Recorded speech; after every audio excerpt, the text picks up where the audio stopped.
back in England to build this one would appreciate the care we've taken with her. Geez, she's going to work a little hard out. Hey, Jimmy, you there? Right here, boss. The hours she's going to work, I reckon we'll be seeing a lot of her. I need a split pin pointer and a hammer. This small shunting locomotive, which will eventually be numbered and known as 1021, has recently arrived from England by sea, not the safest way to travel in the middle of the Great War. It's 1916, and the loco is in this workshop to be serviced and prepared before it starts work on the New South Wales Government Railways. The men working on her are journeyman fitter Philip Musgrave and his young apprentice Jim Stanley. They work the night shift, and as the sun rises, they know they're on overtime.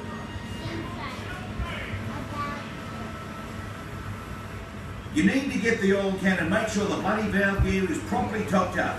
Nothing stops a loco faster than poor lubrication. I've seen it happen before, son. Yes, boss. Doing it.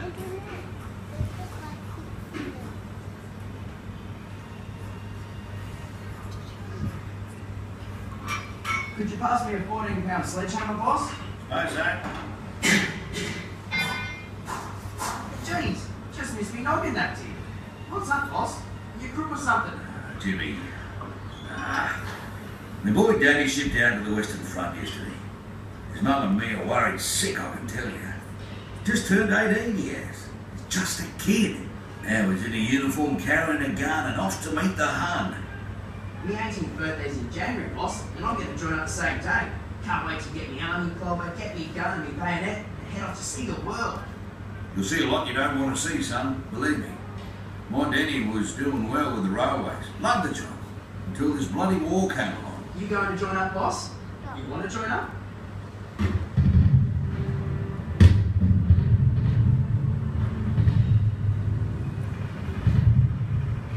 Too old, mate.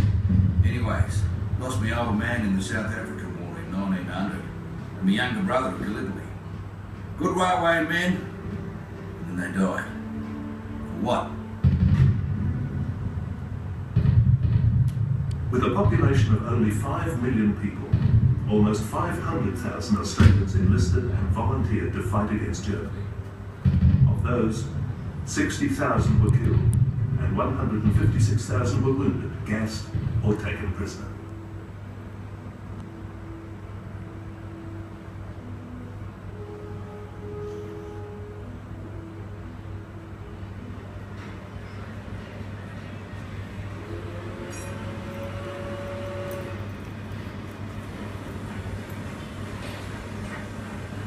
It's 5 years since the end of World War I. The year is 1923, and locomotive 1021 is back in the workshop for routine maintenance. This follows the demanding shunting work it carried out on the construction of the Marangaroo deviation.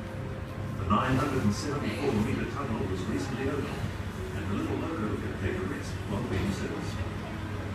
The two men working on her today are Martin Stanley, loco foreman, who was young Jimmy's dad, and Denny Musgrave, Philip's son, who returned from the war.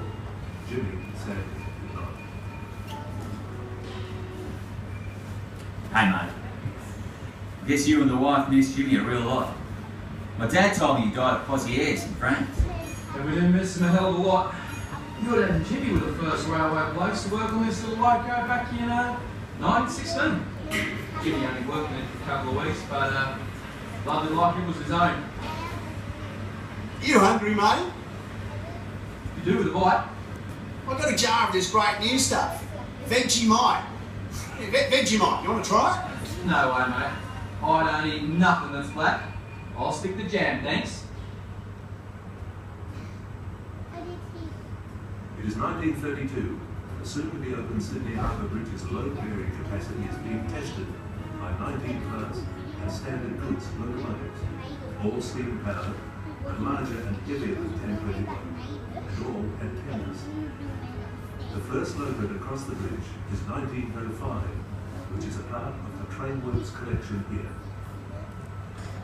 The Great Depression, which began with the crash of the American stock market in 1929, is now biting around the world.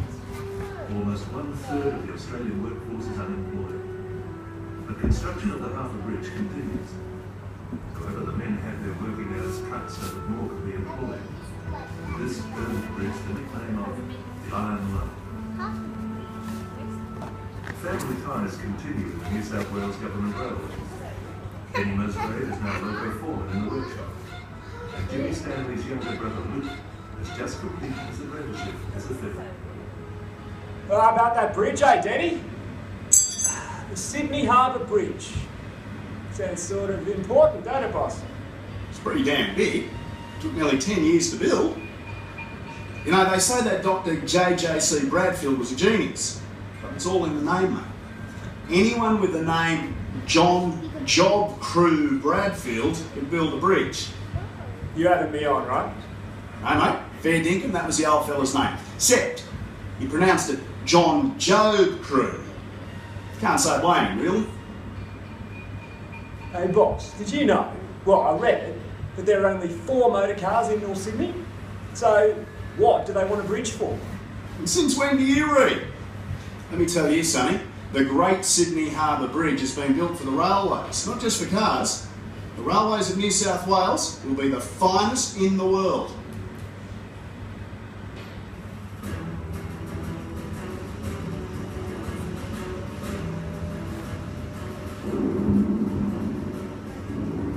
It's 1940, and war is raging in Europe again. Once again, Germany has invaded France, occupied it, and vowed to crush Great Britain. With its naval forces unable to compete with the British Navy, Hitler's Luftwaffe takes to the air. The London Blitz begins in August 1940.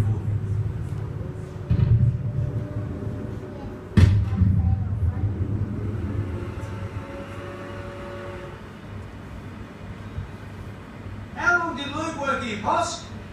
Oh, 14, maybe 15 years. Boy, this bomb's tight. Damn. Got him. You weren't happy about Luke joining the army, were you, boss? It's just that I feel so sorry for his mum. Sybil lost her eldest boy, Jimmy, in the last war. And what about Luke's dad, boss? Don't you feel sorry for him too? Too late for that, I'm afraid. Marty died in 1936. What happened?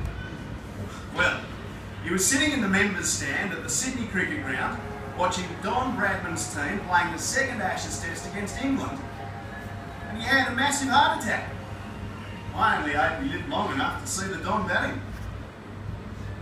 Don Bradman, what a cricketer. It sure is. Played his first Test match in 1928, made Australian captain in 1936, and in January this year he broke the world record by scoring 6 centuries in a row. Did you know that? Yeah, I did, boss.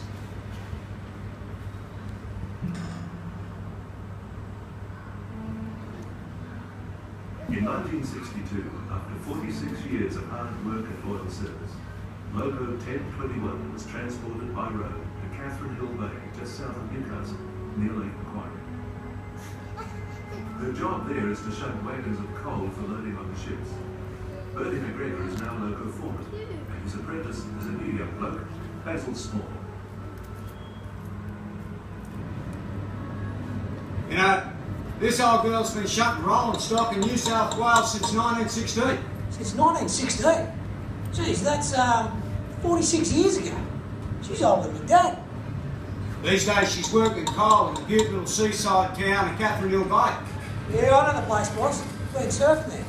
The locals call it Catho. Yeah, my old man told me some of Catho's history. Back in 1917, the coal miners went on strike there in sympathy of us striking railway workers. I wasn't there at the time.